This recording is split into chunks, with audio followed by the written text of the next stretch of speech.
Baik, bismillahirrahmanirrahim. Assalamualaikum warahmatullahi wabarakatuh. Alhamdulillah, nahmaduhu wa nasta'inuhu wa nastaghfiruh wa na'udzubillahi min syururi anfusina wa min sayyiati a'malina may yahdihillahu fala mudhillalah wa may yudlil fala hadiyalah. Asyhadu an la ilaha illallah wahdahu la syarikalah wa asyhadu anna Muhammadan abduhu wa rasuluh. Allahumma sholli wa sallim wa barik ala sayyidina Muhammadin wa ala alihi washabihi ajmain. Amma ba'd. Alhamdulillah pada hari ini kita bisa masuk ke dalam pertemuan ke-7 ya. 8 ya, hari ini 8 ya. Untuk diingetin, tadi absen udah, mohon maaf tadi kita udah jalan 18 menit. Ternyata audionya nggak masuk. Ya, nanti kameramen kita potong gajinya ya. Baik, nggak apa-apa ya, kita ulang ya, supaya juga lebih ketanam lagi nih. Hari ini kita punya topik yaitu korbanot. Korbanot itu adalah istilah dalam Yudaisme. Kita akan membicarakan tentang konsep kurban di dalam Yahudi, Kristen, dan Islam. Nah, bedanya kalau di STID ini kita belajar Kristologi, kita membandingkan ketiganya ya, supaya kita paham apa konsep korban di dalam Yahudi, Kristen, dan juga Islam. Kalau Islam mungkin teman-teman semua sudah pada khatam lah, udah tahu ya konsep korbannya. Tapi kita bandingkan dengan konsep kurban di Yahudi dan konsep kurban di Kristen. Oke, ini sangat penting juga nanti supaya ketika kita berhadapan dengan misionaris kita sudah tahu bedanya. Oke. Pertama kita masuk dalam konsep kurban dalam Yahudi ya. Ini sudah tampil ya nih ya. Baik, yang pertama kita lihat dari jenis-jenis korban ya. Jenis-jenis korban dalam Yahudi itu ada macam-macam. Yang pertama adalah korban bakaran atau dalam hal ini hewan. Korban bakaran dipersembahkan untuk pernyataan syukur atas perdamaian manusia dengan Tuhan dengan membawa ternak terbaik dan disembelih serta dibakar di atas mezbah. Udah ada yang tahu ya mezbah ya? Mezbah adalah altar yang biasanya terbuat dari batu yang disusun. Yang berikutnya adalah korban sajian. Korban sajian dipersembahkan setelah seseorang mendapat penghasilan. Pada zaman itu mata pencarian hanya berasal dari pertanian dan peternakan. 1/10 dari penghasilan itu dipersembahkan untuk kemuliaan Tuhan. Persembahan itu sebagai tanda ucapan syukur dan sebagai lambang bahwa hidup manusia adalah anugerah dari Tuhan. Berikutnya ada yang disebut dengan korban penebus dosa atau yang istilahnya adalah khatat gitu, atau catat ya. Di dalam Imamat 6 ayat 17-23, persembahan ini sebagai wujud kesadaran dan pengakuan manusia akan dosa di masa lalu.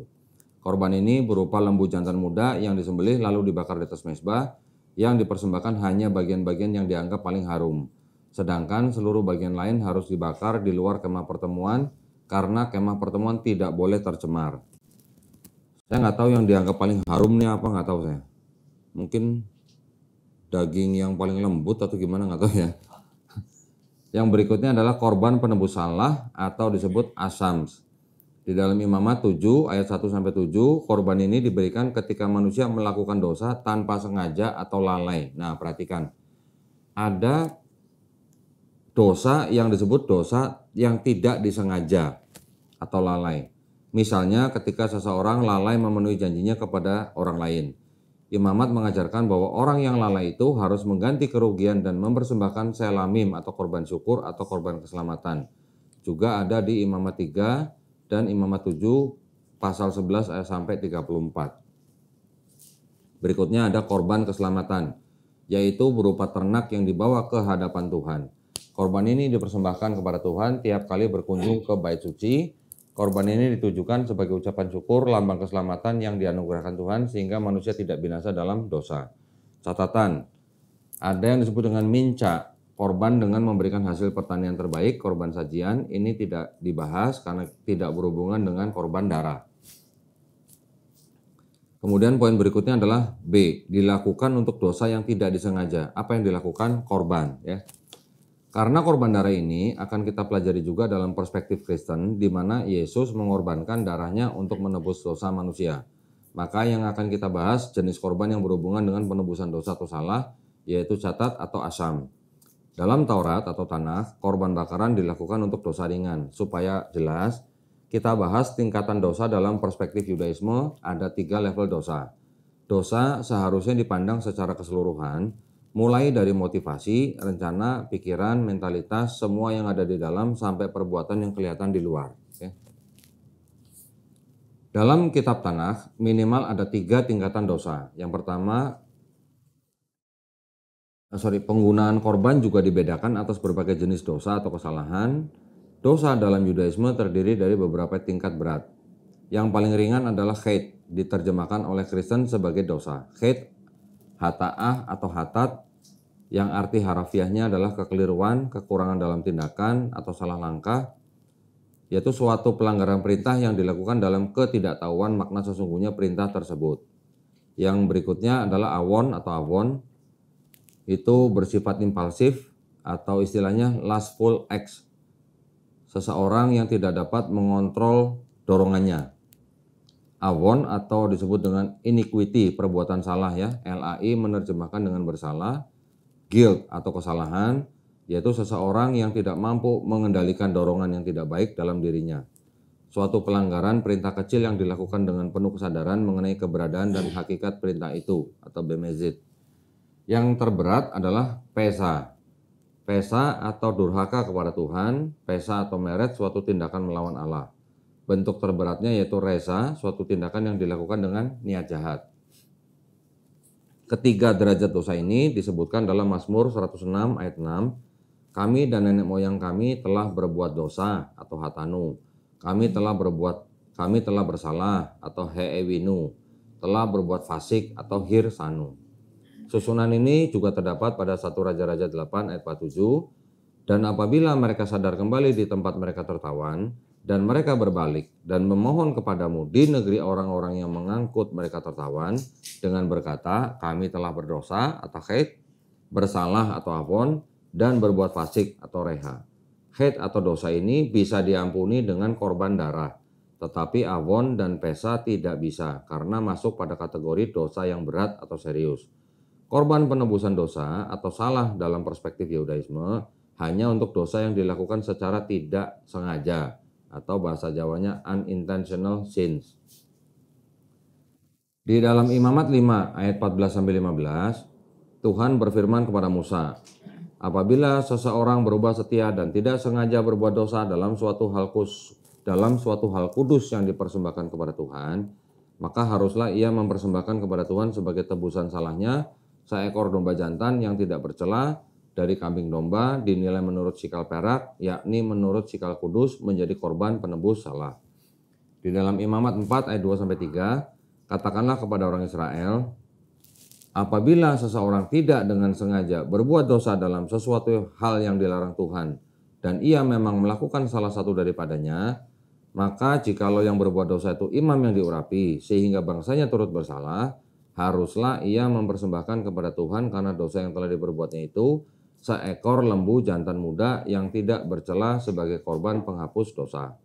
Dalam Bilangan pasal 24-31, apabila hal itu diperbuat di luar pengetahuan umat ini tidak dengan sengaja, maka haruslah segenap umat mengolah seekor lembu jantan muda sebagai korban bakaran menjadi bau yang menyenangkan bagi Tuhan, serta dengan korban sajiannya dan korban curahannya, sesuai dengan peraturan.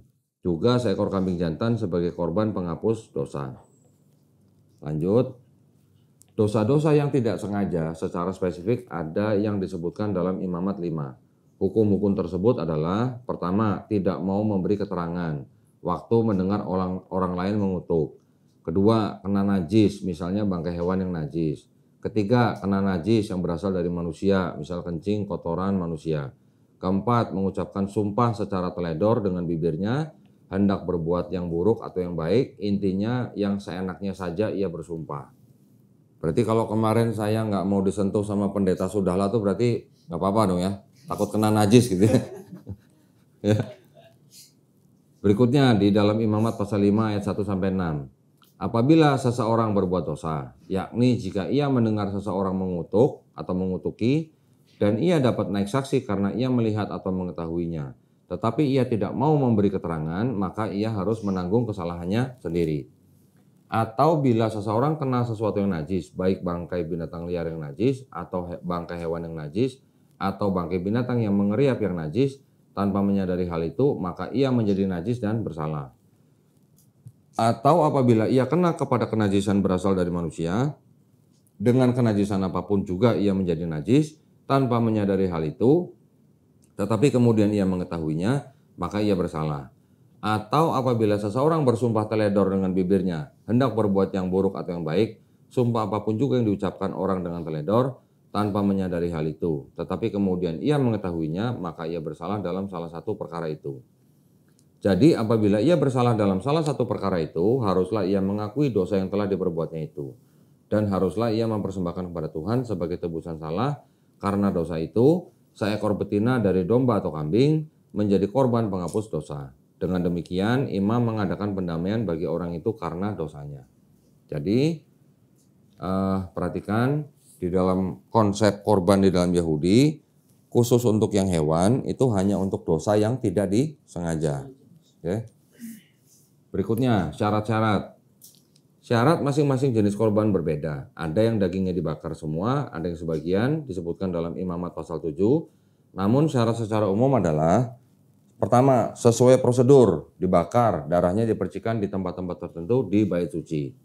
Kedua, ini sangat penting, penebusannya hanya untuk dirinya sendiri, tidak ada urusan dengan orang lain. Ya.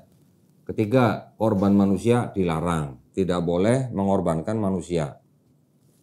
Oke, kita bahas satu-satu nih, mulai dari yang sesuai prosedur.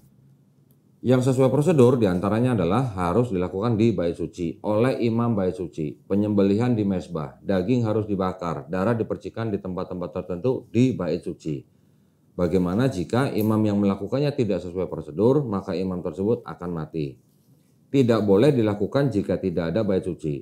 Karena syarat korban bakaran harus dilakukan di bait suci, maka jika tidak ada bait suci, tidak diperbolehkan. Nah, sekarang bait sucinya masih ada nggak? Tidak ada. Sudah dihancurkan oleh Jenderal Titus di tahun 70 Masehi. Contoh, Musa juga tidak pernah melakukan korban bakaran selama dia hidup di Mesir. Orang-orang Yahudi saat ini juga tidak mengadakan korban bakaran karena bait suci sudah dihancurkan, kecuali orang-orang Yahudi Samaritan yang masih memiliki bait suci di Har Gezirim.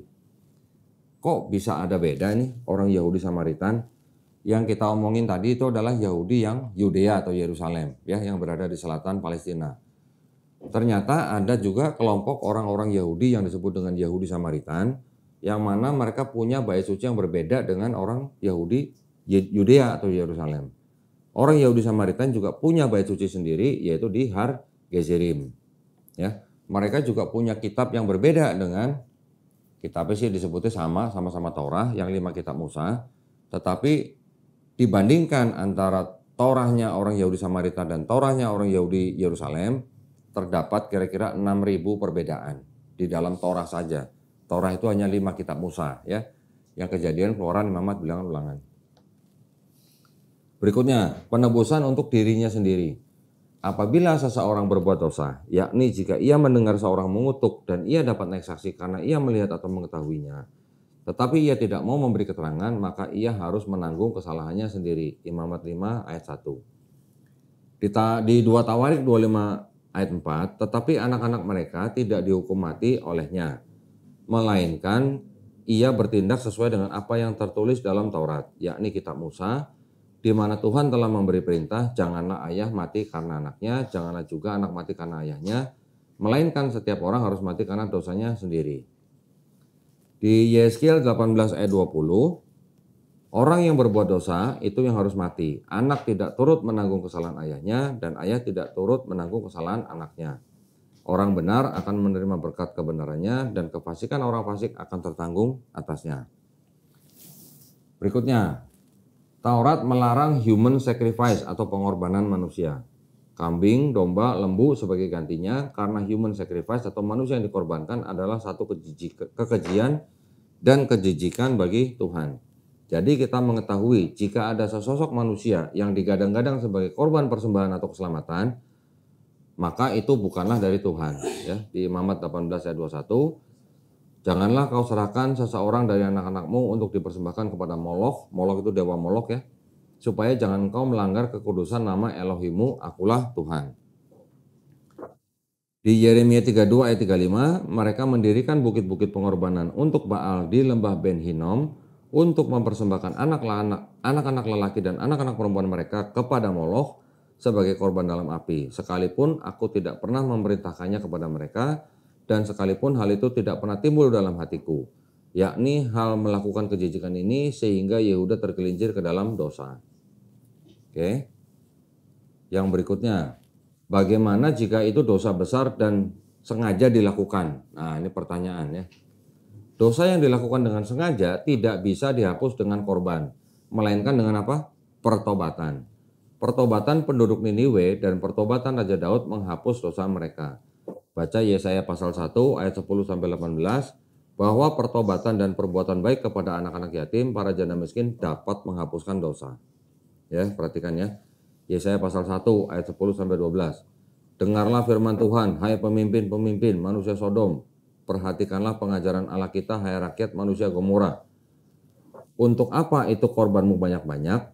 Firman Tuhan, aku sudah jemu akan korban-korban bakaran berupa domba jantan dan akan lemak dari anak lembu gemukan. Darah lembu jantan dan domba-domba dan kambing jantan tidak kusukai. Apabila kamu datang untuk menghadap di hadiratku, siapakah yang menuntut itu daripadamu, bahwa kamu menginjak-injak pelataran bait suciku? Sekarang kita lihat di Yesaya pasal 1 ayat 13 sampai 15. Jangan lagi membawa persembahanmu yang tidak sungguh, sebab baunya adalah kejijikan bagiku. Kalau kamu merayakan bulan baru dan sabat, atau mengadakan pertemuan-pertemuan, aku tidak tahan melihatnya, karena perayaanmu itu penuh kejahatan.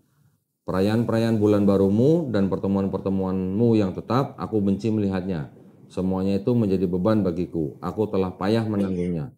Apabila kamu menadahkan tanganmu untuk berdoa, aku akan memalingkan mukaku. Bahkan sekalipun kamu berkali-kali berdoa, aku tidak akan, apa nih? Kok terputus ini? Aku tidak akan, sebentar, coba buka Yesaya pasal 1, 13 sampai 15. Bentar ya. Ada yang terputus ini. Oh, di bawahnya nggak kelihatan.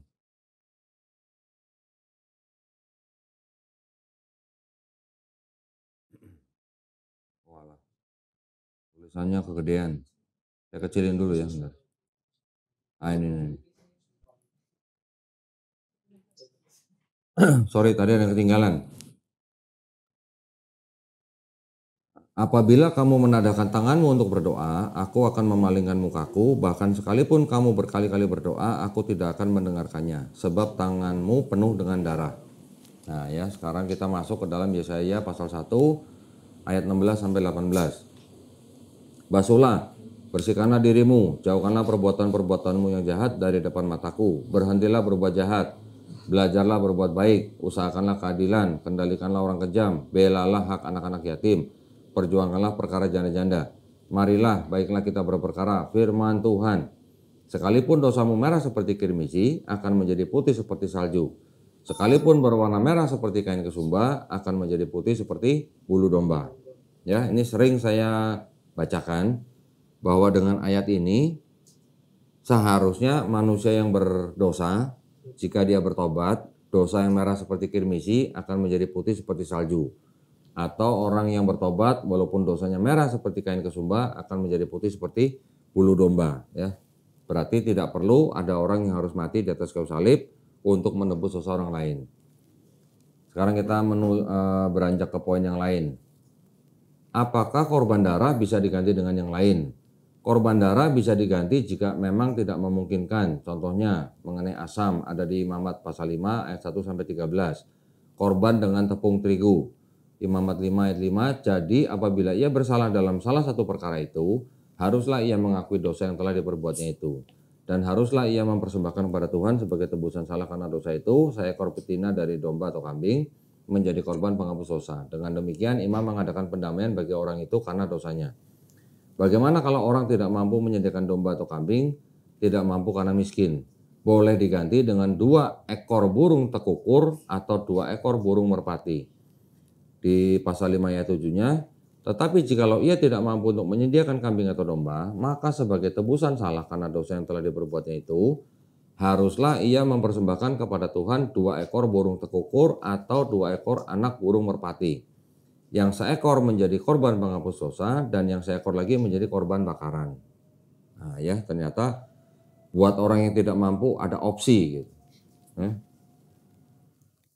Bagaimana kalau tidak mampu menyediakan 2 ekor burung tekukur atau 2 ekor burung merpati? Bisa diganti dengan 1/10 eva tepung. Di ayat 11, tetapi jikalau ia tidak mampu menyediakan 2 ekor burung tekukur atau 2 ekor anak burung merpati, maka haruslah ia membawa sebagai persembahannya karena dosanya itu 1/10 eva tepung yang terbaik menjadi korban penghapus dosa. Tidak boleh ditaruhnya minyak dan dibubuhnya kemenyan di atasnya, karena itulah korban penghapus dosa. Jadi tidak harus dengan korban bakaran, tapi bisa disesuaikan dengan kemampuan ekonomi. Bagaimana dengan korban Paskah? Saat ini orang Yahudi memang menyembelih domba pada saat Pesah atau Paskah, tapi bukan untuk menebus dosa, tapi sebagai rasa syukur atas kemenangan bangsa Yahudi dari perbudakan di Mesir. Pada zaman perbudakan, orang-orang Mesir menyembah domba. Ya, pada zaman perbudakan, orang Mesir pada saat itu menyembah Tuhan mereka dalam bentuk domba.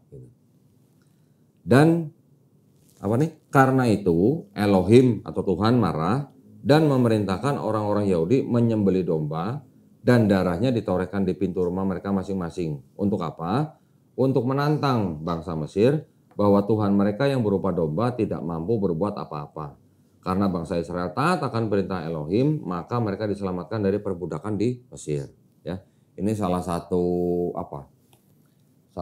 point of view aja supaya kalian paham ketika baca Perjanjian Lama, ketika bangsa Mesir sebelum keluar dari Mesir diperintahkan untuk menorehkan darah domba di pintu-pintu rumah mereka. Pada saat itu ketika rumah yang ada darah dombanya, ketika tulah datang, tulah itu kayak semacam bencana gitu. Rumah-rumah yang ada darah dombanya, anak-anak laki-lakinya yang sulung tidak mati. Ya, yang mati adalah rumah-rumah orang Mesir yang tidak ada darah dombanya. Padahal orang Mesir itu menyembah Tuhan mereka dalam bentuk domba. Tuhannya mereka dalam berbentuk domba. Nah ya, jadi ketika anak-anak putra sulung mereka mati, baru Firaun mengizinkan orang Israel keluar dari Mesir dipimpin oleh Musa. Tapi setelah keluar berubah pikiran, wah kalau gitu nanti gua nggak punya tenaga gratis dong gitu ya, dikejar gitu ya. Kita udah tahu ceritanya lah ya. Berikutnya, peristiwa kemenangan itu dirayakan dengan penyembelihan domba pada hari raya Pesah atau 14 Nisan. Perbedaan dengan korban penebusan dosa adalah setelah disembelih dombanya harus dibakar sampai habis. Karena itu disebut juga korban bakaran. Di Imamat 6 ayat 30, tetapi setiap korban penghapus dosa yang darahnya dibawa sebagian ke dalam kemah pertemuan untuk mengadakan pendamaian di dalam tempat kudus, janganlah dimakan, melainkan dibakar habis dengan api. Sedangkan daging domba Pesah sebaliknya harus dimakan seluruh keluarga sebagai perayaan rasa syukur. Di Keluaran 12:46, Paskah itu harus dimakan dalam satu rumah juga. Tidak boleh kau bawa sedikit pun dari daging itu keluar rumah, satu tulang pun tidak boleh kamu patahkan. Di Bilangan 9:12, janganlah mereka meninggalkan sebagian daripadanya sampai pagi, dan satu tulang pun tidak boleh dipatahkan mereka. Menurut segala ketetapan Paskah, haruslah mereka merayakannya. Beda ya, jadi domba yang dibakar pada perayaan Paskah, yaitu yang merayakan kemenangan orang Israel keluar dari Mesir, dombanya dibakar harus dimakan habis, tulangnya nggak boleh dipatahin. Tapi kalau korban bakaran untuk menebus dosa yang tidak disengaja, malah nggak boleh dimakan, tapi harus dibakar dengan habis, sampai habis maksudnya. Beda ya. Kenapa kita belajar gini-ginian? Supaya kita tahu konsepnya Yahudi gimana. Nanti ketika kita pelajarin konsep Kristen, bedanya di mana? Nanti ketika kita bandingkan lagi dengan konsep kurban dalam Islam, bedanya di mana? Gitu ya. Izin minum dulu ah. Ngomong sendiri dari tadi nggak ada yang bacain.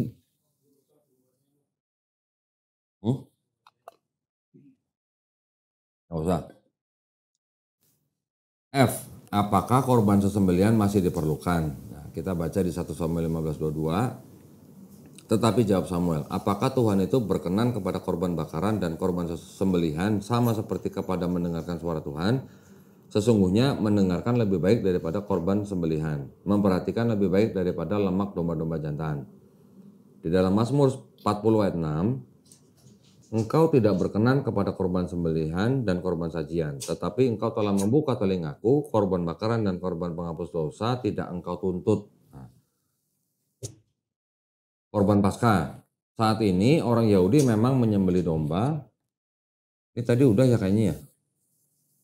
Udah ya ini ya. Ini untuk korban Paskah. Ini udah ya tadi ya.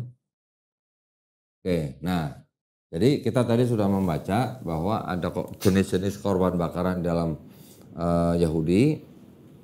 Perbedaannya apa, pembagiannya apa saja, tata caranya juga tadi kita sudah baca. Sekarang kita masuk dalam korban dalam Kristen. Emang ada korban dalam Kristen?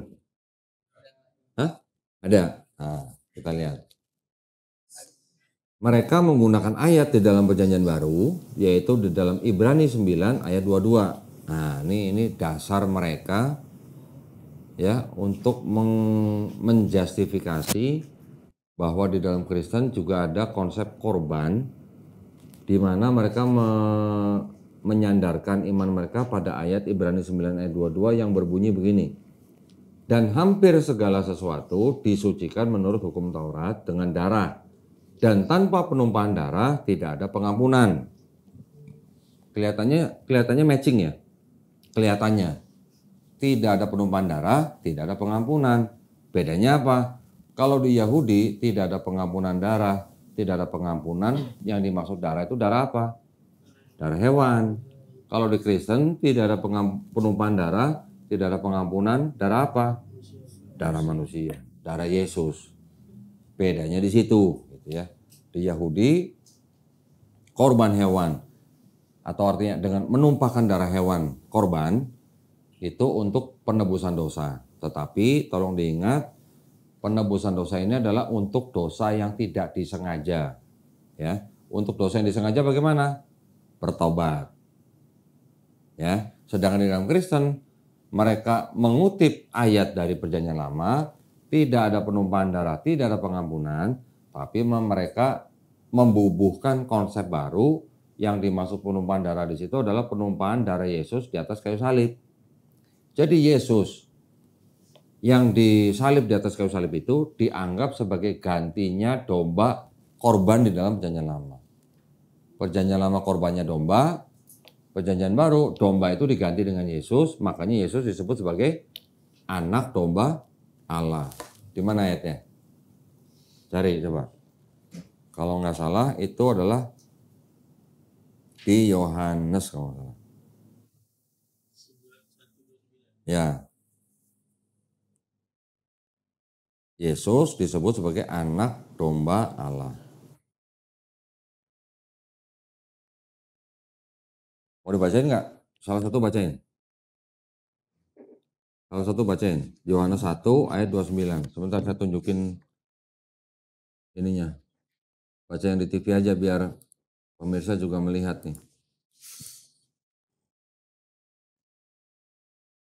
Ayat 29. Siapa yang baca? Ayo baca. Udah keluar belum? Oh. Udah keluar.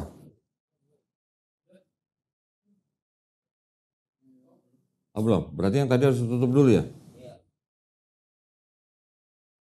Oke.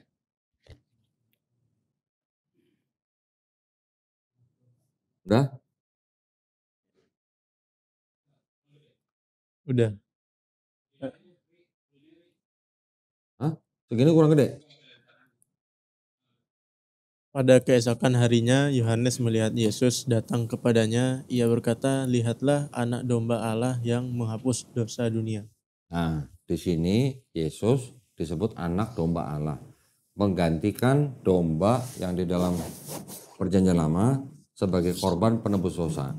Kalau di dalam Perjanjian Lama, hewan korban yang dikorbankan itu menebus dosa orang yang bersangkutan, tidak menebus dosa orang lain. Kalau yang di Kristen, Yesus yang menggantikan domba itu menebus dosanya dunia buat semua orang yang lain yang percaya gitu. Beda ya di situ ya. Oke, kita kembali lagi tadi.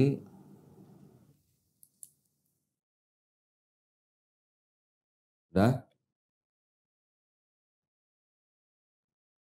Udah tampil? Udah. Perbedaan. Nah, korban dalam konsep Yudaisme tidak hanya untuk penebusan, tapi juga ada korban sebagai ucapan rasa syukur. Ya, yang kedua, korban darah untuk penebusan hanya untuk dosa ringan yang tidak disengaja dan bisa diganti dengan yang lain. Jadi kalau ada korban untuk penebusan untuk dosa ringan yang tidak disengaja, kalau orangnya mampu, dia bisa berkorban dengan kambing atau domba. Kalau tidak mampu, bisa diganti dengan sepasang burung tekukur atau anak burung perpati. Kalau nggak mampu juga, bisa diganti dengan apa tadi? Tepung 1/10 efat tepung, ya. Jadi ada opsinya. Pengorbanan Yesus untuk siapa? Nah, kalau di Kristen bagaimana? Pengorbanan Yesus untuk siapa? Bukan untuk dirinya sendiri. Ya kan? Yesus, kalau dianggap Yesus yang berkorban, kan bukan untuk Yesus, tapi untuk orang lain, gitu kan? Itu kan sudah tidak sama dengan konsep korban penebusan dosa di Yahudi. Ya, bukan untuk dirinya sendiri dan itu bertentangan dengan Taurat. Di samping itu, darahnya juga tidak dipercikan di altar sebagai salah satu syaratnya. Jadi, konsep korban di dalam Kristen yaitu dengan mengorbankan Yesus di atas kayu salib, berarti tidak sesuai dengan SOP. SOP-nya kan di PL, perjanjian lama. PL-nya dipakai, PL-nya diambil, PL-nya diadopsi. Tapi konsepnya berbeda. Yang ini konsep hewan untuk penebusan dosa ringan yang tidak disengaja dan khusus untuk diri sendiri yang mengorbankan hewan itu, dan harus dilakukan di bait suci. Darahnya harus dipercikan di beberapa tempat di bait suci. Yang Kristen, Yesus, korban ini tidak dilakukan di bait suci, tidak disembelih di altar, darahnya tidak dipercikan di bait suci. Nah, berarti kan ini tidak sesuai dengan SOP, Standard Operating Procedure. Tahu bedanya ya? Penting nih soalnya. Nah, sekarang kita masuk ke dalam ayat-ayat yang menolak Ibrani 9 ayat 22. Ya. Ayat-ayat di dalam Tanakh yang menolak Ibrani 9:22 bahwa tanpa penumpahan darah tidak ada pengampunan. Banyak cara pengampunan dalam kitab Taurat. Di antaranya pertama mengenai bertobat. Dalam 2 Samuel 12 ayat 13 sampai 14 itu berbicara tentang hate. Daud mengakui dosa di hadapan Nathan sang nabi dan bertobat. Yunus pasal 3 ayat 10 menceritakan dosa orang-orang Niniwe yang tidak dijelaskan, hanya disebut sebagai jahat ya di dalam pasal 1 ayat 2. Terus kemudian yang C, Imamat 26 ayat 40 sampai 42 berbicara tentang Avon dan bertobat sebagai penebusannya. Di dalam Yeskiel 18 ayat 21 sampai 32 berbicara tentang catat di ayat 21, berbicara tentang Pesa di ayat 22, berbicara lagi tentang catat di ayat 24, berbicara tentang Pesa di ayat 28, berbicara tentang Pesa dan Avon di ayat 30. Semua ditebus dengan bertobat. Ya. Sekarang kita lihat di 2 Samuel 12 ayat 13 sampai 14. Lalu berkatalah Daud kepada Nathan, "Aku sudah berdosa kepada Tuhan." Dan Nathan berkata kepada Daud, "Tuhan telah menjauhkan dosamu itu, engkau tidak akan mati. Walaupun demikian, karena engkau dengan perbuatan ini telah sangat menista Tuhan, pastilah anak yang lahir bagimu itu akan mati." Jadi yang berdosa Daud, yang dibunuh anaknya. Udah nggak usah kita bahas ya, ini kita lagi bahas korban nih. Oke. Kalau di Yunus pasal 3 ayat 10, ketika Allah melihat perbuatan mereka itu, yakni bagaimana mereka berbalik dari tingkah lakunya yang jahat, maka menyesallah Allah karena malapetaka yang telah dirancangkannya terhadap mereka, dan ia pun Tuhan tidak jadi melakukannya. Jadi orang-orang Niniwe yang berbalik dari dosa mereka dan bertobat, yang tadinya mau diberi malapetaka oleh Tuhan, tidak jadi diberi malapetaka dengan cara bertobat. Oke. Di dalam Imamat 26 ayat 40 sampai 42 yang berbicara tentang Avon dan bertobat sebagai penebusannya.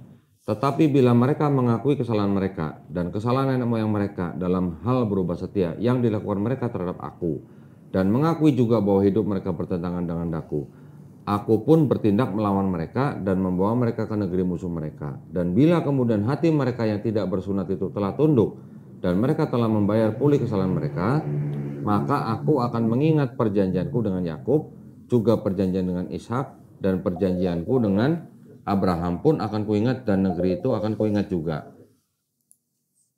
Sebentar ya, sebentar. Sebentar ya.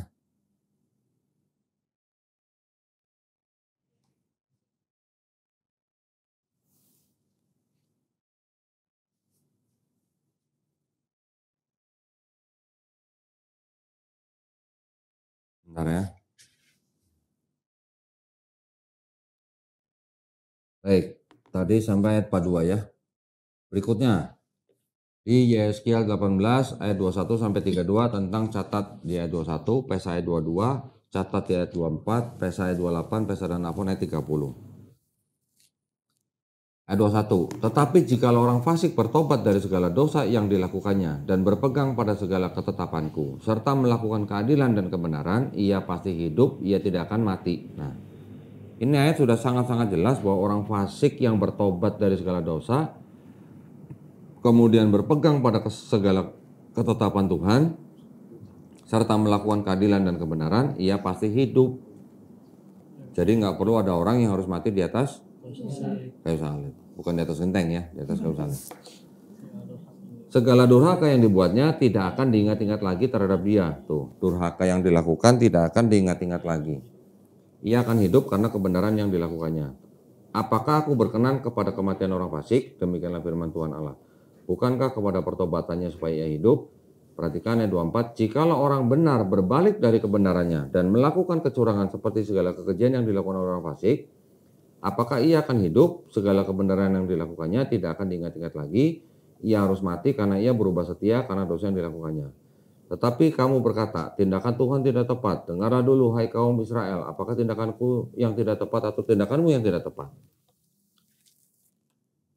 Ayat 26-nya, kalau orang benar berbalik dari kebenarannya dan melakukan kecurangan sehingga ia mati, ia harus mati karena kecurangan yang dilakukannya. Sebaliknya kalau orang fasik bertobat dari kefasikan yang dilakukannya dan ia melakukan keadilan dan kebenaran, ia akan menyelamatkan nyawanya. Ia insaf dan bertobat dari segala durhaka yang dibuatnya, ia pasti hidup, ia tidak akan mati. Tetapi kaum Israel berkata, tindakan Tuhan tidak tepat. Apakah tindakanku yang tidak tepat, hai kaum Israel, atau tindakanmu yang tidak tepat? Oleh karena itu aku akan menghukum kamu masing-masing menurut tindakannya, hai kaum Israel. Demikianlah firman Tuhan Allah, bertobatlah dan berpalinglah dari segala durhakamu, supaya itu jangan bagimu menjadi batu sandungan yang menjatuhkan kamu ke dalam kesalahan. Ayat 31-nya, buangkanlah daripadamu segala durhaka yang kamu buat terhadap aku dan perbaharuilah hatimu dan rohmu. Mengapa kamu akan mati, hai kaum Israel? Sebab aku tidak berkenan kepada kematian seseorang yang harus ditanggungnya. Demikianlah firman Tuhan Allah. Oleh sebab itu bertobatlah supaya kamu hidup. Yang ditekankan apa? Bertobat, bertobat, bertobat, ya kan? Yang berikutnya adalah melakukan kebaikan atau amal soleh. Wih, amal soleh. Amsal 16 ayat 6, dengan kasih dan kesetiaan kesalahan diampuni, karena takut akan Tuhan orang menjauhi kejahatan. Tuh. Orang yang takut akan Tuhan akan menjauhi kejahatan, berarti berbuat baik. Berikutnya yang ketiga, berdoa. Hosea 14 ayat 2 sampai 3. Bawalah sertamu kata-kata penyesalan dan bertobatlah kepada Tuhan. Katakanlah kepadanya, ampunilah segala kesalahan sehingga kami mendapat yang baik, maka kami akan mempersembahkan pengakuan kami. Asyur tidak dapat menyelamatkan kami. Kami tidak mau mengendarai kuda dan kami tidak akan berkata lagi, ya Allah kami kepada buatan tangan kami karena engkau menyayangi anak yatim. Ya. Di 1 Raja-Raja 8 ayat 46 sampai 50, apabila mereka berdosa kepadamu karena tidak ada manusia yang tidak berdosa dan engkau murka kepada mereka dan menyerahkan mereka kepada musuh sehingga mereka diangkut tertawan ke negeri musuh yang jauh atau yang dekat, dan apabila mereka sadar kembali dalam hatinya di tempat mereka tertawan dan mereka berbalik dan memohon padamu di negeri orang-orang yang mengangkut mereka tertawan dengan berkata, kami telah berdosa, bersalah dan berbuat fasik. Di ayat 48-nya, apabila mereka berbalik kepadamu dengan segenap hatinya dan dengan segenap jiwanya di negeri musuh yang mengangkut mereka tertawan, Dan apabila mereka berdoa kepadamu dengan berkiblat ke negeri mereka yang telah kau berikan kepada nenek moyang mereka, ke kota yang telah kau pilih dan ke rumah yang telah kudirikan bagi namamu, maka engkau kiranya mendengarkan di sorga, tempat kediamanmu yang tetap, kepada doa dan permohonan mereka, dan engkau kiranya memberikan keadilan kepada mereka. Engkau kiranya mengampuni umatmu yang telah berdosa kepadamu, mengampuni segala pelanggaran yang dilakukan mereka kepadamu, dan kiranya engkau membuat mereka menjadi kesayangan orang-orang yang mengangkut mereka tertawan, sehingga orang-orang itu menyayangi mereka. Setelah berdoa, berikutnya apa? Membuang berhala. Di dalam Yesaya 27 ayat 9. Maka beginilah akan dihapuskan kesalahan Yakub, dan inilah buahnya. Kalau ia menjauhkan dosanya, ia akan membuat segala batu mezbah seperti batu-batu kapur yang dipecah-pecahkan, sehingga tiada lagi tiang-tiang berhala dan pedupan-pedupan yang tinggal berdiri. Ya. Selain membuang berhala, juga ada dengan hukuman. Yesaya 40 ayat 1 sampai 2. Hiburkanlah umatku, demikianlah firman Allahmu, tenangkanlah hati Yerusalem dan serukanlah kepadanya bahwa perhambaannya sudah berakhir, bahwa kesalahannya telah diampuni, sebab ia telah menerima hukuman dari tangan Tuhan 2 kali lipat karena segala dosanya. Di dalam Ratapan 4:22, telah hapus kesalahanmu putri Sion, tak akan lagi Tuhan membawa engkau ke dalam pembuangan, tetapi kesalahanmu putri Edom akan dibalasnya dan dosa-dosamu akan disingkapkannya.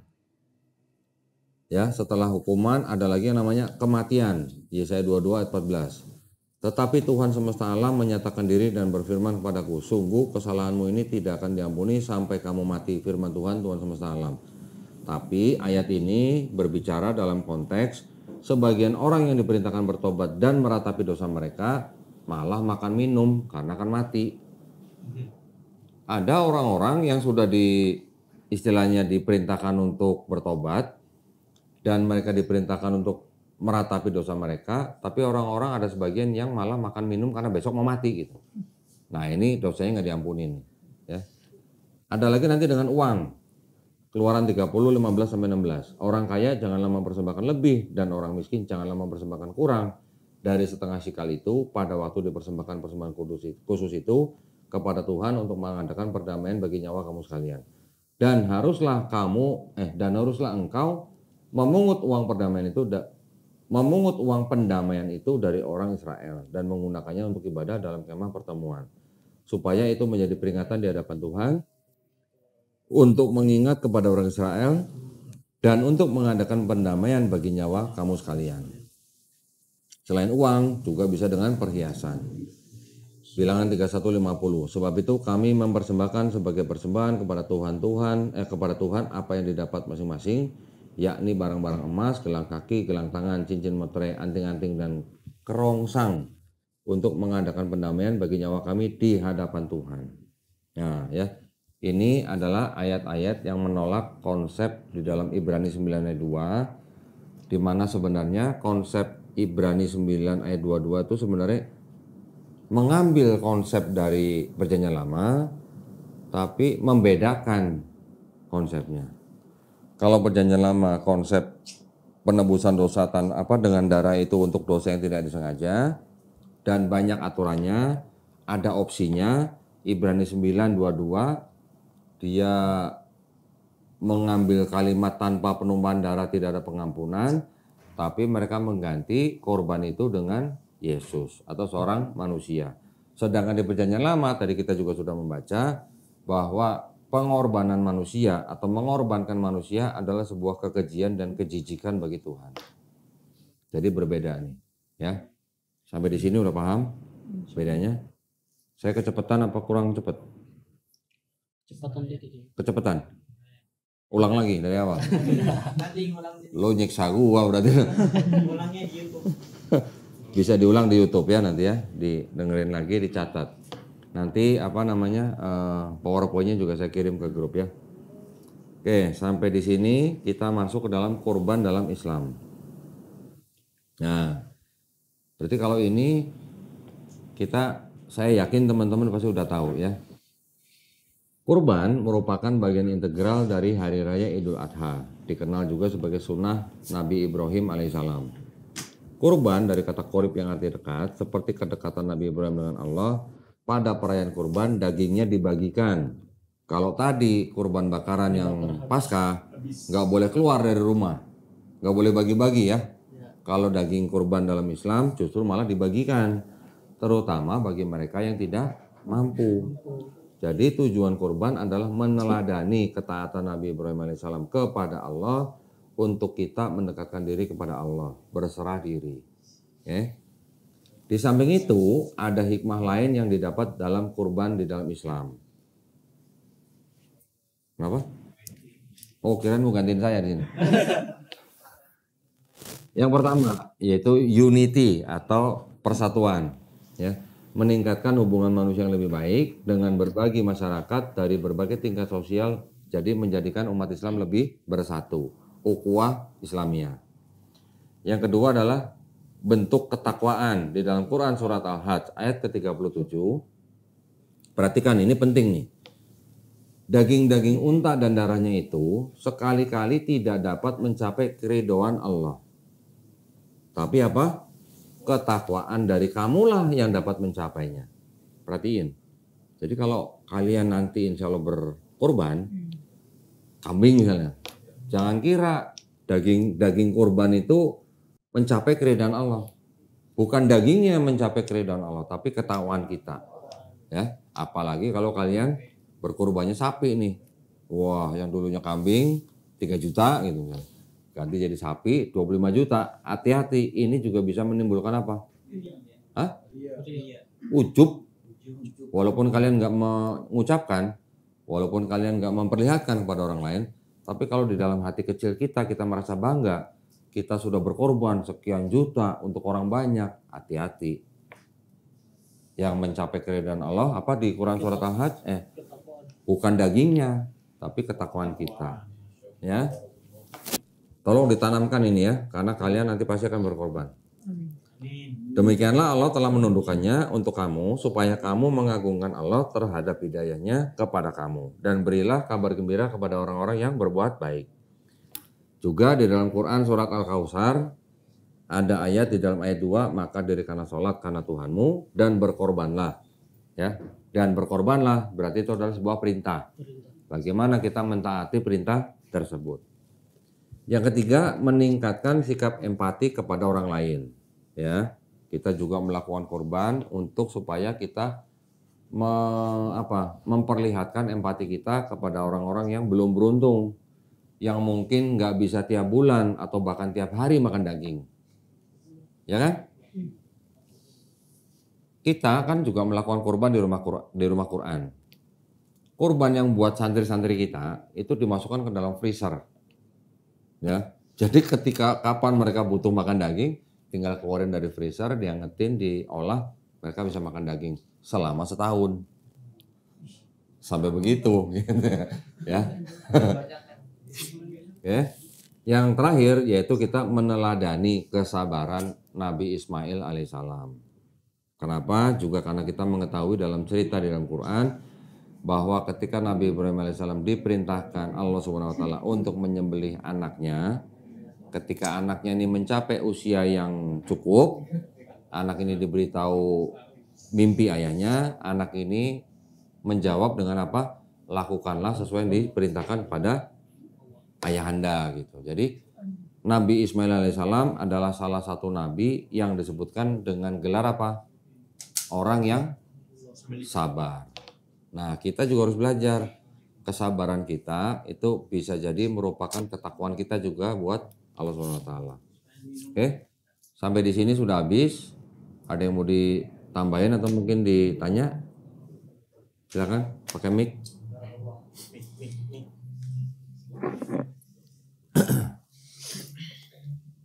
Ya, kalau mau bertanya, mungkin yang kayak di Al-Quran itu kan di surah Al-Baqarah, yang ketika Nabi Musa nyuruh kaumnya untuk bertobat itu kan ada perkataan faqtulu anfusakum dzalikum khairul lakum inda bariikum fataba alaikum.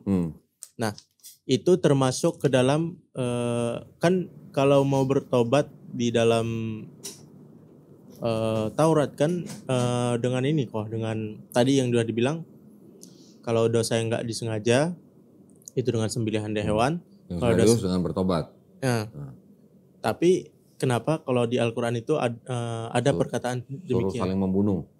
Faktulu anfusakum, maksudnya bunuh diri sendiri gitu. Iya, saling membunuh. Oh, saling membunuh Saling itu ya? membunuh itu artinya dalam bentuk begini. Misalnya kita nih Bani Israel nih. Setiap orang kita diiketin pedang di perutnya. Diikat pedang. Terus kita suruh berjalan ke sono kemari gitu. Dengan apa? Dengan kondisi mata ditutup. Ya, matanya ditutup, tapi kita semua sudah diiketin pedang di perut nih. Jadi ketika kita berjalan papasan, salah satu kena pedang. Mati 3.000 orang Bani Israel pada saat itu. Kenapa? Karena mereka menyembah patung sapi berhala. Ketika sedang apa? Sedang menunggu Nabi Musa alaihissalam menerima wahyu.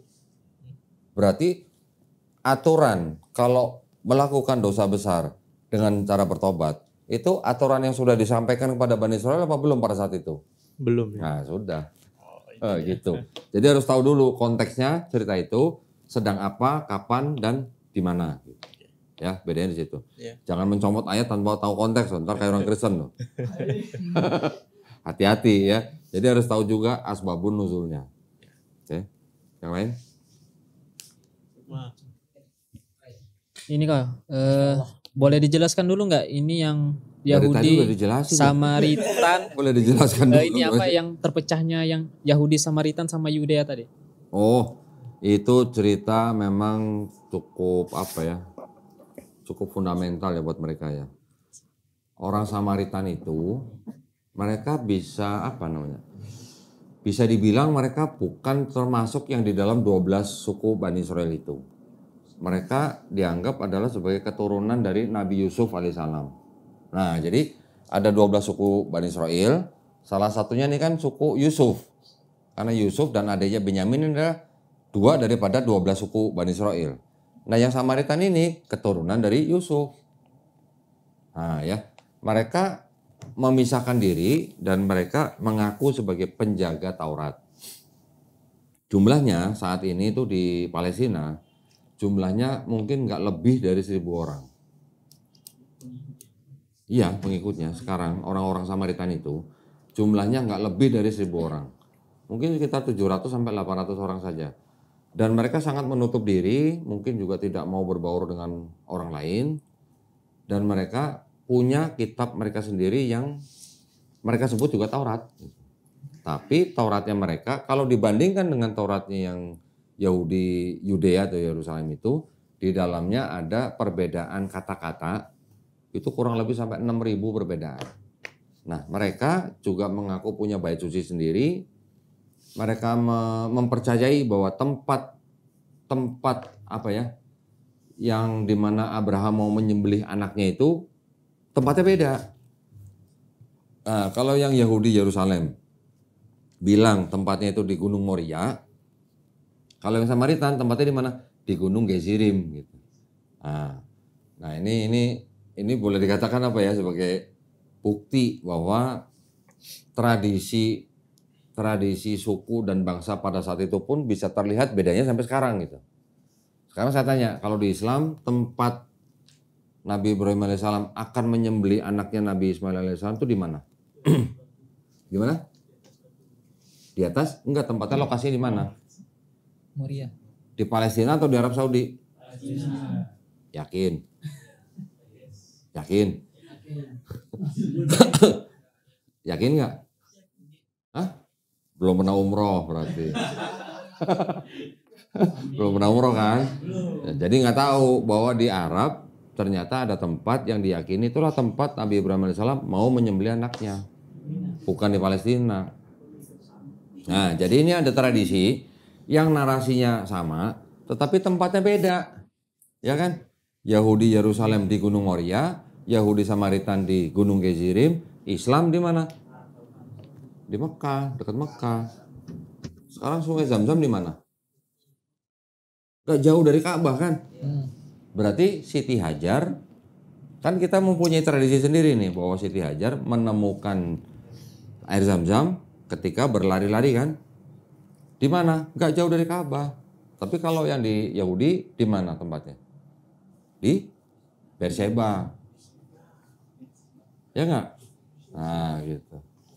Jadi kalau ada tempat yang berbeda tapi tradisi sama, Kalau mereka bilang Islam nyontek atau jiplak, tapi tempatnya beda. Nah buktinya ada Yahudi Samaritan, tempatnya juga beda. Gitu. Paham maksudnya ya? Kitabnya Samaritan sama kitabnya Yahudi Yerusalem, kitabnya disebut sama, Torah, 5 kitab Musa. Tapi antara mereka aja ada 6.000 perbedaan.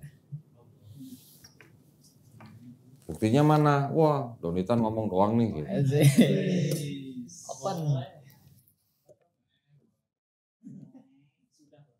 Ini ada bukunya nih, tuh.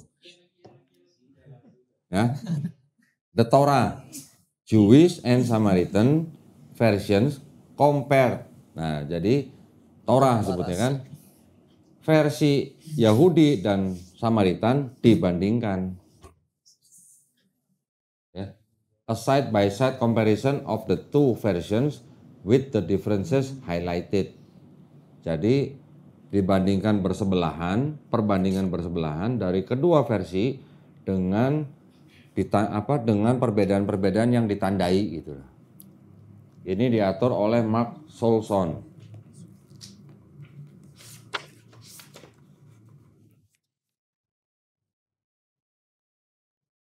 Bentar ya. Ya, jadi kalau disebut Torah itu berarti cuma 5 kitab Musa ya. Kejadian, Keluaran, Imamat, Bilangan, Ulangan. Nevi'im nggak termasuk, Ketuvim nggak termasuk.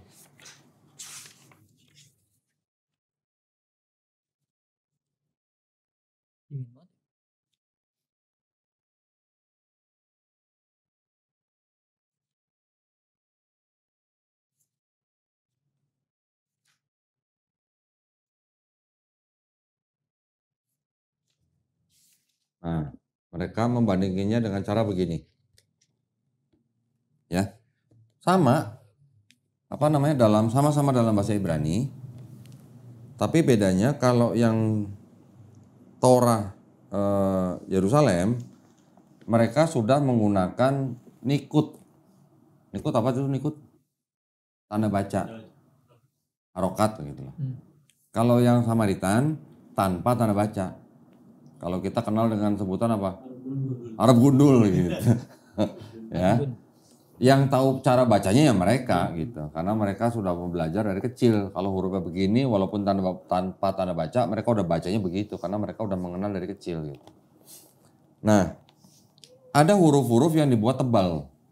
Nah, huruf-huruf yang tebal itu yang berbeda antara Yerusalem dan Samaritan. Yang tebal ini ribuan sampai 6.000 katanya perbedaannya. Belum lagi nanti kalau yang kosong. Di sini kosong, di sini ada. Ya. Nih, perhatikan. Di sini banyak yang kosong, titik. Di sini ada. Berarti dulu waktu penyalinan gimana tuh? Ketinggalan kali ya? Atau gimana ya? Ada yang begini nanti nih. Nah nih, lihat nih, perhatikan. Ada beberapa baris kosong. Iya. Di sini ada. Ya. Kurang lebih begitu. Itu satu mushaf cuman beda itunya tadi, beda versi. Iya. Ini yang punya Yahudi Yerusalem, ini yang punya Yahudi Samaritan. Oh. Dibandingkan, dijejerin gitu. Kalau nggak bisa baca ini, kita belum bisa baca atau bahasa Ibrani, tenang. Ada bahasa Inggrisnya. Bahasa Indonesianya? Bahasa Indonesianya kalau kamu mau terjemahin silakan. Oh, ada bahasa Inggrisnya. Oh. Akhirat.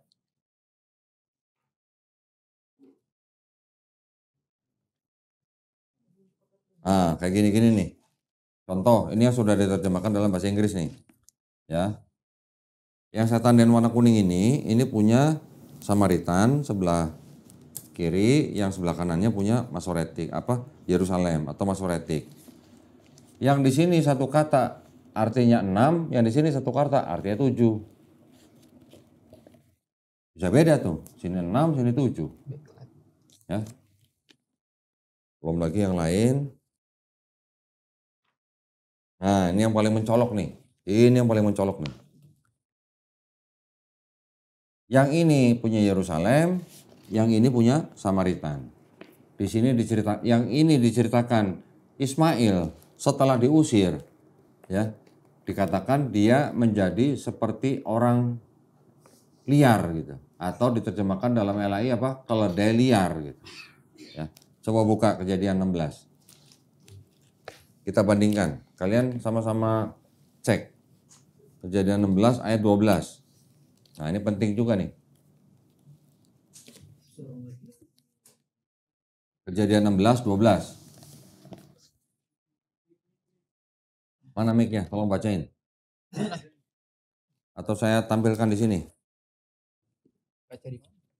Bentar ya. Saya tampilkan di sini.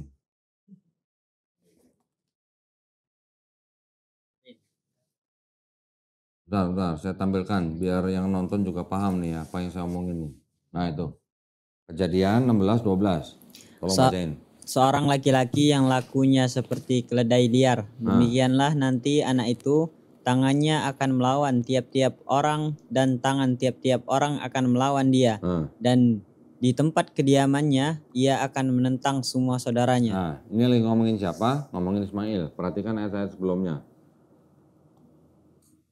Nih, Ismail kan, ayat 11-nya tuh. Baca. Ayat 10-nya. Dari ayat 10 deh. Lagi kata malaikat Tuhan itu kepadanya. Sebentar, kepadanya ini kepada siapa? Kepada siapa? Hagar, ibunya Nabi Ismail alaihissalam. Ya. Ketika ini judulnya ini lagi apa? Lagi Hagar diusir atas perintah majikannya itu Sarah. Kemudian sebentar, ketika Hagar ini belum diusir tapi sedang mengandung, terus kemudian pergi gitu, lagi tantrum gitu lah mungkin lah ya. Tantrum enggak? Perhatikan nih, Sarai istri Abraham tidak beranak, ia mempunyai seorang hamba perempuan orang Mesir, Hagar. Kemudian Sarah berkata kepada Abraham, "Kau tahu Tuhan tidak memberi aku melahirkan anak, karena itu baiklah hampiri hambaku itu." Hampiri itu maksudnya apa? Nah, didatengin. Baru didatengin udah hamil. Ya, mungkin oleh dialah aku dapat memperoleh seorang anak. Dan Abraham mendengarkan perkataan Sarai. Jadi Sarai istri Abraham itu mengambil Hagar, hambanya orang Mesir, yakni ketika Abraham telah 10 tahun tinggal di tanah Kanaan, lalu memberikannya kepada Abraham suaminya untuk menjadi apa tuh? Menjadi apa? Istrinya. Berarti nikah resmi dong ya berarti ya. Bukan zina ya berarti ya. Nah, karena ada pendeta yang bilang Hagar berzina dengan Abraham. Nikah. Abraham menghampiri Hagar, mengandung. Kemudian Hagar tahu bahwa ia mengandung, maka ia memandang rendah nyonyanya. Nyonyanya berarti siapa? Sarai. Lalu berkata Sarai kepada Abraham, "Penghinaan yang kuderita ini tanggung jawabmu. Akulah yang memberikan hambaku ke pangkuanmu, tapi baru saja ia tahu bahwa ia mengandung, ia memandang rendah akan aku. Tuhan kiranya menjadi hakim antara aku dan engkau." Kata Abraham kepada Sarai, "Hambamu itu di bawah kekuasaanmu. Perbuatlah kepadanya apa yang kau pandang baik." Lalu Sarah menindas Hagar sehingga ia lari meninggalkannya. Lalu malaikat Tuhan baru menjumpai Hagar di dekat suatu mata air di padang gurun, yakni dekat mata air ke jalan Syur. Katanya, "Hagar hamba Sarai, dari manakah datangmu dan kemanakah pergimu?" Jawabnya, "Aku lari meninggalkan Sarai, nyonyaku." Lalu kata malaikat Tuhan itu kepadanya, "Kembalilah kepada nyonyamu, biarkanlah engkau ditindas di bawah kekuasaannya." Lagi kata malaikat Tuhan itu, "Aku akan membuat sangat banyak keturunanmu, sehingga ia tidak dapat dihitung karena banyaknya." Yang dimaksud sangat banyak keturunanmu kan berarti melalui anaknya Hagar kan? Siapa? Ismail. Jadi di sini Ismail dijanjikan akan Hagar melalui Ismail dijanjikan akan mendapatkan sangat banyak keturunan kan? Perhatikan ya, ayat 10 nih, perhatikan nih, catat dulu nih ayat 10 nih. Di sini ada kata-kata akan diberikan sangat banyak keturunan kan? 11. Selanjutnya kata malaikat Tuhan itu padanya, "Engkau mengandung dan akan melahirkan seorang anak laki-laki dan menamanya Ismail, sebab Tuhan telah mendengar tentang penindasan atasmu itu." Perhatikan nomor 12 yang tadi udah dibaca nih. Seorang laki-laki yang lakunya seperti keledai liar. Berarti maksudnya kan Ismail. Demikianlah nanti anak itu tangannya akan melawan tiap-tiap orang dan tangan tiap-tiap orang akan melawan dia. Dan di tempat kediamannya ia akan menentang semua saudaranya. Berarti Ismail yang sedang ada di dalam kandungan Hagar itu di sini diberitakan pertama akan banyak keturunan, tapi dia juga seperti keledai liar. Artinya apa? Tangan orang melawan dia akan melawan orang, dan di tempat kediamannya ia akan menentang semua saudaranya. Berarti antara banyak keturunan dengan suka perang, nyambung nggak? Bisa. Bilang bisa ya. Oke. Sekarang yang terjemahannya Samaritan. Terjemahannya apa nih? Kebaca nggak di Zoom? Kakak baca? Hah? Deketin sini aja ya. Oh yang ini. Tolong diperhatikan nih ya. Kebaca nggak? Sebelah kiri yang Samaritan, sebelah kanan yang Yerusalem. Saya bacain yang Samaritan ya. He will be fertile of men. Dia akan menjadi orang yang subur. His hand will be with everyone. Tangannya akan bersama dengan setiap orang. And everyone's hand will be with him. Dan tangan setiap orang akan bersamanya. And he will live among all his brothers. Dan dia akan tinggal bersama seluruh saudara-saudaranya. Kalau kita lihat di ayat 10-nya, bahwa dia dijanjikan banyak keturunan, lebih cocok mana bahwa orang itu akan subur atau orang itu akan jadi orang liar? Subur. Paham? Itu maksudnya. Paham ya? Makanya buku ini penting. Supaya kita bisa lihat kenapa yang Samaritan kok bilangnya Ismail akan menjadi orang yang subur. Karena dijanjikan banyak keturunan. Tapi kenapa yang Yahudi Yerusalem dikatakan Ismail akan banyak keturunan tapi kok malah jadi tukang perang gitu. Sedangkan yang dipakai oleh orang Kristen kan yang kitab yang Yahudi Yerusalem. Sehingga orang-orang Kristen punya pemikiran bahwa orang Islam itu orang yang suka perang. Karena berasal dari ajaran siapa? Ismail. Oh, itu udah ada di Bible tuh. Ismail bakal jadi seperti keledai liar gitu.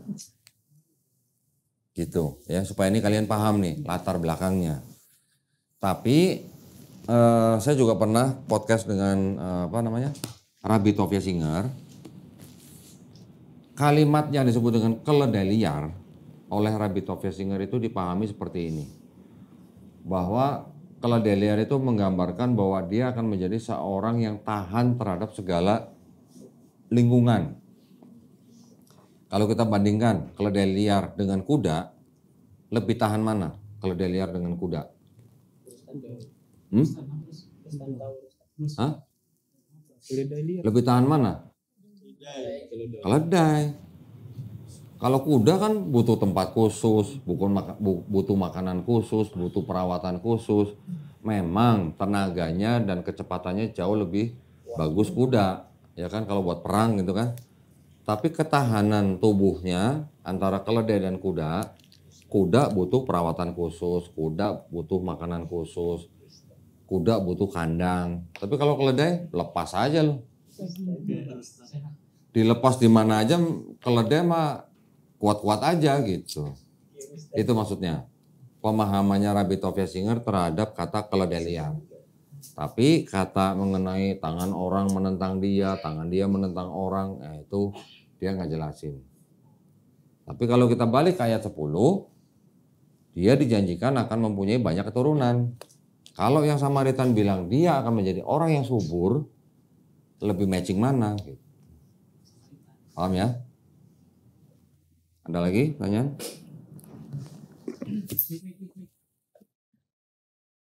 Oke, tes. Ini kok kemarin kan udah di-spill ya terkait judul kita bagaimana konsep pengkurbanan. Nah, terus kan setelah di-start dapat tuh websitenya itu terlihat Islami lah, yaitu Isa dan Muslim. Karena itu kan bukan website Islami itu website Kristen yang nyaru itu. Iya, karena kan kita tahu kan enggak semua Kristen kan menerima Yesus itu Isa. Makanya kan akhirnya di belakang-belakangnya ya ada dakwah juga sih kalau mau selamat ikut Yesus gitu. Ya itu. Nah, tapi bagaimana kita men-study banding gitu ketika berbicara terkait penyembelihan kan ada perbedaan tuh antara Islam dengan yang di PL. Kalau di PL kan ada Ishak ya yang dibawa Ibrahim. Nah terus kan kalau yang versi Islam kan Nabi Ismail. Nah terus juga Maksudnya gimana? Di bawah Ibrahim ada Ismail, ada Ishak gimana? Yang di Kejadian itu yang dibawa Nabi Ibrahim. Yang mau disembelih? Ya, yang disembelih. Ya, yakni Ishak gitu kan. Ishak. Terus? Nah terus kan sedangkan di dalam di Islam kan kita yang mempercayainya bahwasanya Nabi Ismail. Walaupun tidak tertulis namanya. Nah bagaimana kita men-study bandingnya? Nah terus juga justru di sini Kristen tersebut malah dia itu lebih kepada ya dombanya itu ya domba Yesus itu sebagai domba Allah tersebut. Jadi bagaimana kita men-study banding di antara tiga. Bandingnya ya. Apa kita bahas minggu depan? Minggu depan. Kita bikin tabel. Oke deh. Gimana? Jadi kita bandingkan yang pertama, yang penting gini. Kalau yang di Kristen atau Yahudi tertulisnya kan sebentar. Tertulisnya gini. 21 nih, lihat nih.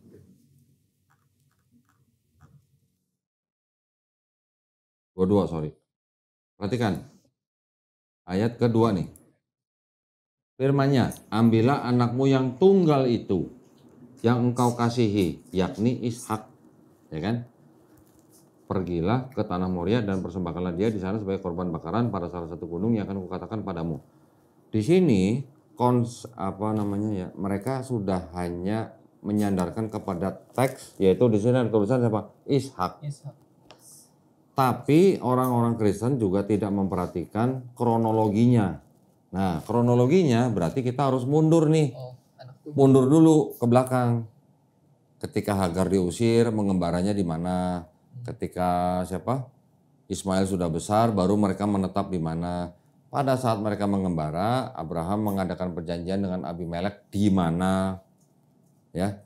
Dan Abraham juga masih lama tinggal di negeri orang Filistin itu. Terus di mana Abraham menerima perintah? Dibawa kemana? Gunung Moria. Setelah nggak jadi disembelih, Abraham pulangnya kemana? Ternyata Sarah meninggalnya di mana? Itu besok minggu depan kita bahas. Kita bandingkan pakai tabel supaya kita paham perbedaannya di mana. Siap. Gitu ya? Oke, cukup?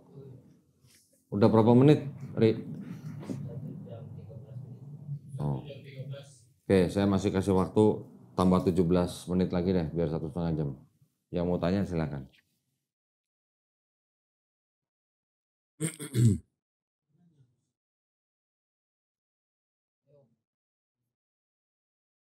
Silakan.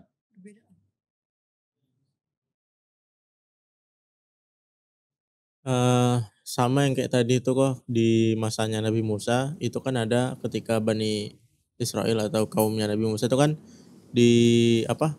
disuruh oleh Nabi Musa untuk mencari seekor sapi untuk disembelih. Terus? Nah itu termasuk ke dalam mana tuh? Termasuk ke dalam pengorbanan karena atas dasar perbuatan dosa atau gimana syariatnya? Kita bicara yang di mana nih? Ayat Quran berarti? Iya. Yang di ayat berapa? Al-Quran. Coba kamu sebelum bertanya seperti tadi, pahamin dulu konteksnya, cari asbabun nuzulnya.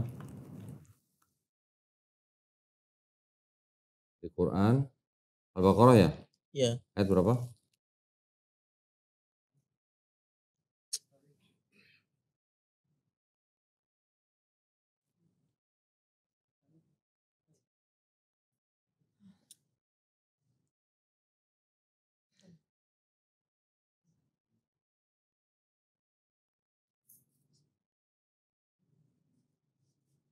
Ayat 67.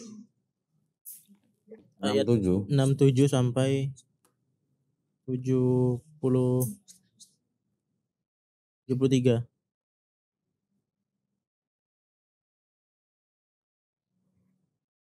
Wa iz qala Musa liqaumihi innallaha ya'murukum an tazbahu baqarah.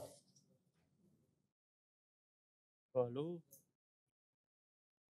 Atattakhizuna huzwa qala a'udzubillahi an akuna minal jahilin.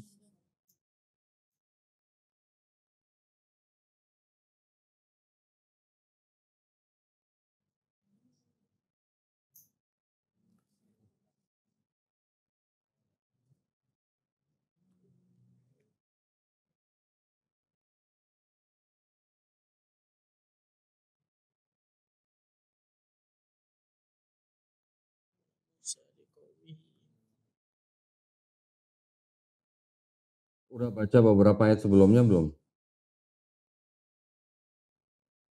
Ayat sebelumnya itu akhadna mitsaqakum wa razaqnakum.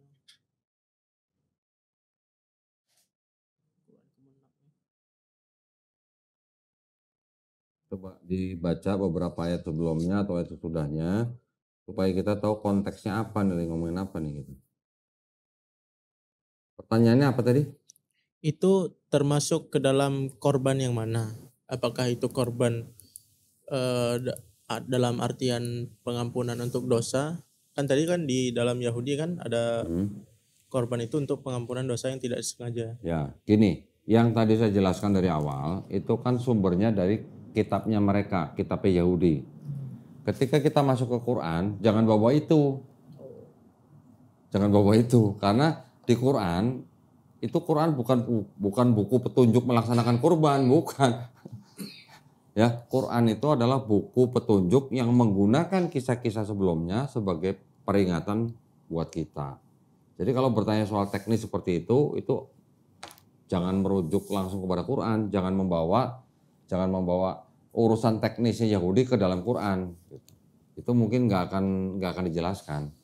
Penjelasan itu nanti adanya mungkin di hadis gitu. Ya.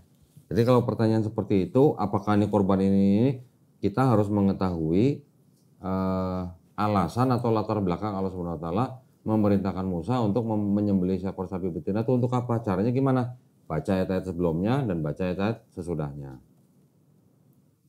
Karena kalau saya lihat di sini, saya baca sampai ayat ke mana ini?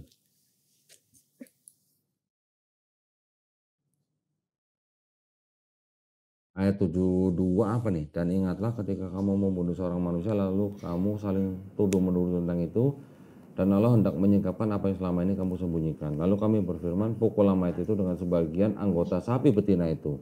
Demikianlah Allah menghidupkan kembali orang-orang yang telah mati dan memperlihatkan kepadamu tanda-tanda kekuasaannya agar kamu mengerti.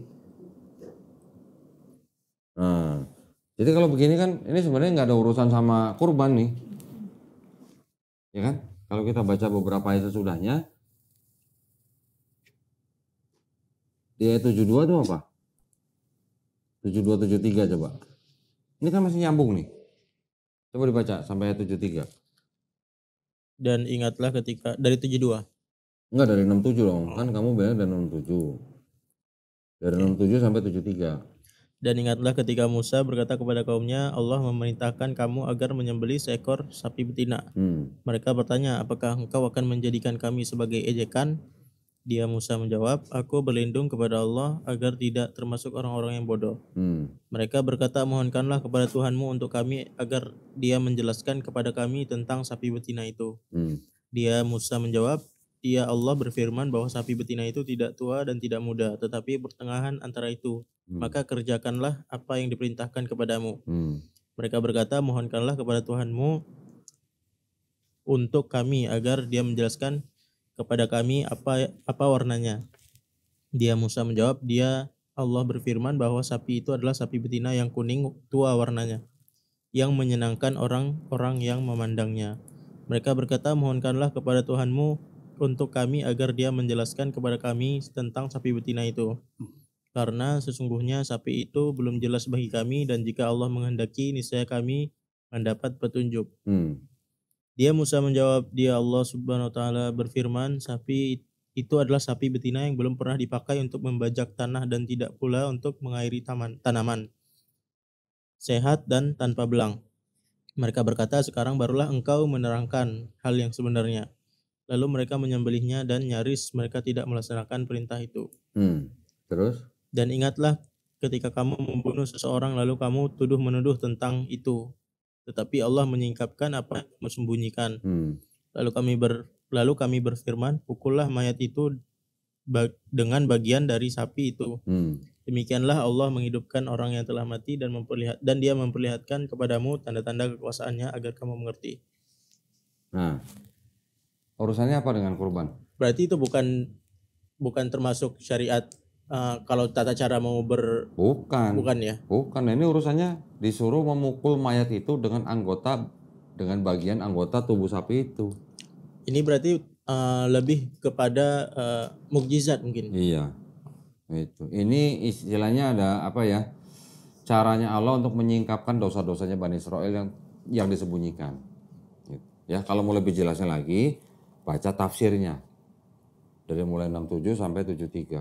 Itu kan satu rangkaian cerita gitu, ya. Yang lain?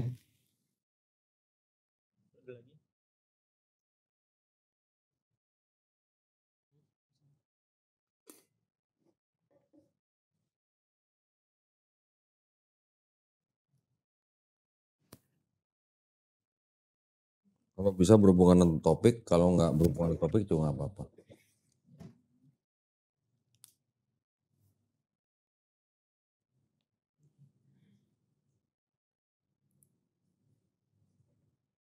Ini wah. Kan sempat nonton di Rabanians yang channel YouTube Bang Rabani. Nah, terus di sana tuh kan terkait kurbanot itu dia menjelaskan bahwasanya yang dibolehkan untuk berkurban itu yaitu pemuka agama Yahudi, yakni Kohanim, dan baru punya silsilah kepada Nabi Harun gitu. Lantas apakah memiliki perbedaan derajat antara kasta Kohanim dengan Rabi? Karena katanya beda tuh antara Kohanim dengan Rabi. Kohenim dengan Rabi. Kohenim itu konteksnya dia sebagai imam. Imam yang melakukan upacara ritual di bait suci. Kalau Rabi ini dia hanya seperti kayak ustadz gitu. Ustadznya. Rabi itu ya kalau di kita tuh ustadz gitu. Kalau Kohenin imam, beda nggak? Ya beda. Kita juga ulamanya gitu. Ya. Kalau Kohenim tuh imam, hanya yang sebenarnya kalau mau bahasanya tuh dia marbot gitu aja. Marbot. Iya, marbotnya bait suci mereka. Kita juga di masjid ada marbot gitu kan. Tapi kalau Rabi dia guru yang mengajari gitu. Kita sebut ustadz misalnya gitu. Pelayan kuil ya. Iya. Terus ini kok itu dia masuk kemana ya? Maksudnya hanya Kohanim yang boleh melakukan kurban itu, masuknya tadi dari 4 kurban itu dia masuk kemana? Yang itu khusus Kohanim. Tadi di korban yang bakaran itu yang melakukan juga harus Kohenim, imam. Kohanim aja.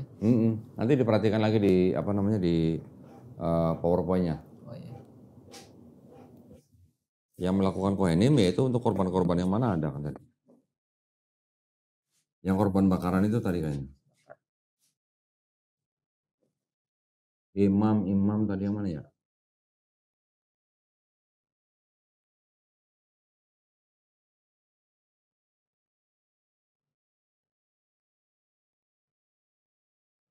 Search, find ini.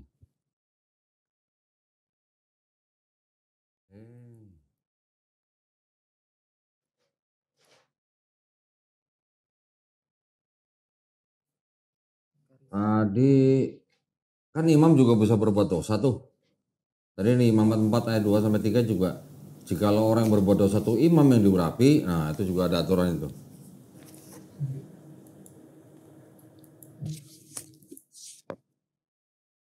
Ini tadi untuk dosa yang tidak disengaja, yang melakukan itu imam. Nih, di Imamat 5 ayat 1 sampai 6 tadi udah dibaca tuh. Dosa yang tidak disengaja.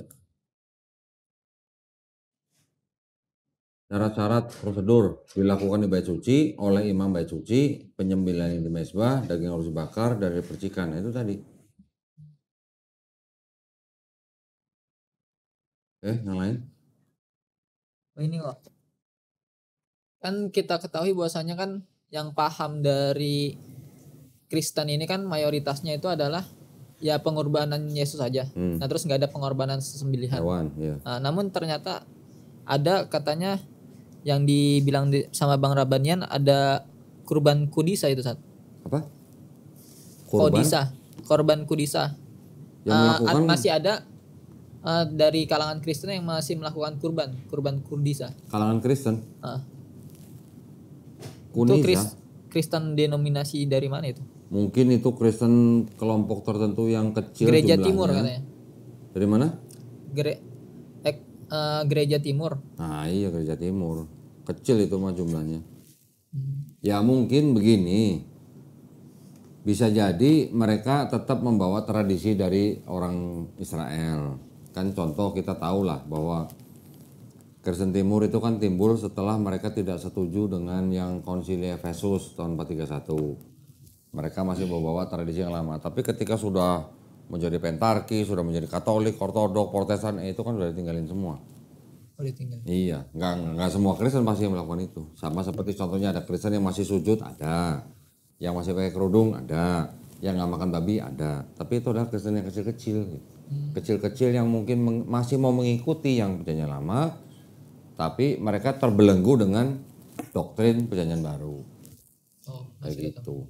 Itu tidak mewakili Kristen secara keseluruhan kalau begitu. Yang kecil-kecil.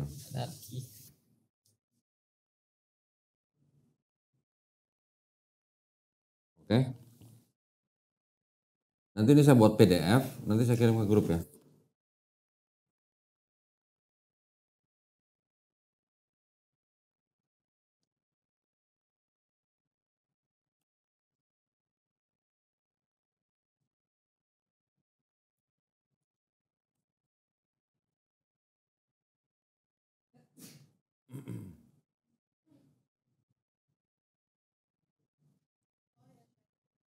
Ya.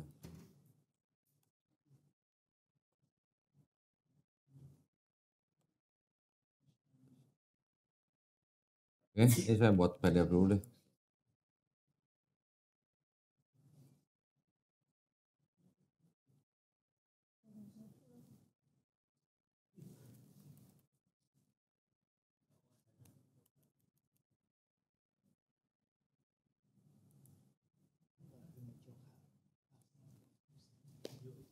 Oke, kalau begitu cukup kita tutup sampai di sini. Kita tutup dengan doa kafaratul majelis. Kita berjumpa kembali minggu depan dengan topik apa tadi? Ismail atau Ishak ya? Oke, nanti saya siapin. Ya, barakallahu fikum. Akhir kata wabillahi taufiq wal hidayah. Wassalamualaikum warahmatullahi wabarakatuh.